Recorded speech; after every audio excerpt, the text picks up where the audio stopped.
What is up, everybody? Welcome to the Burn Down YouTube channel.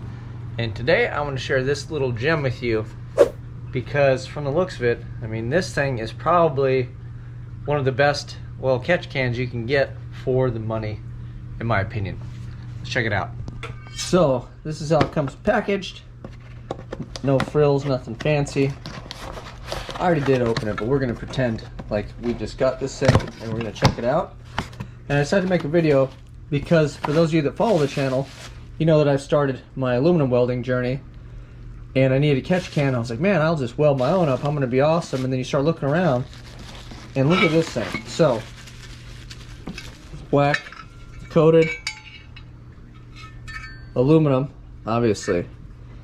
So, you might be looking at that and you go, well, that's not that big of a deal, Dane. You know what's special about that thing? So if you look in there, there's actually a baffle that would go down so it doesn't go directly out of the top of this thing, right? And then there's bungs for everything. This is a 10 AN, 2 in, breather, and then the bottom. So here is where it starts getting froggy.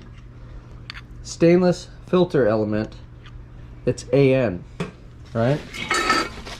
Usually when you get these things, they have the hose clamp holding on the little rubber guy. Well, not anymore. So now we got that.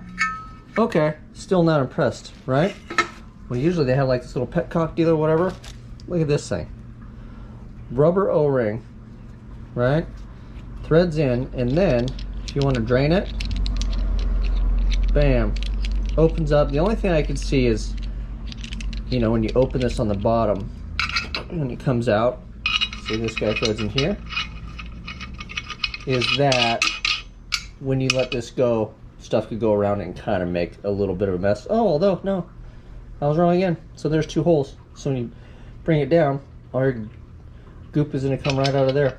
So it's not going to get messed up. I have one where you turn it and the thing infinitely turns, but it doesn't let go. That's what started me down this whole rabbit hole.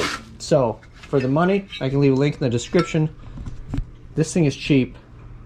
In my opinion, it is fantastic. They might make other sizes, but you could always just neck your fittings down if you wanted to. But in my opinion, 10 is a great size for breathing. So this thing is phenomenal. Let me know what you guys think, and I'll put a link to the exact one that I bought in the description. I don't get anything for doing this. I just wanted to share because I think it's such a nice piece for the money that I couldn't actually build one, and I don't think you can either for what this costs. So let me know.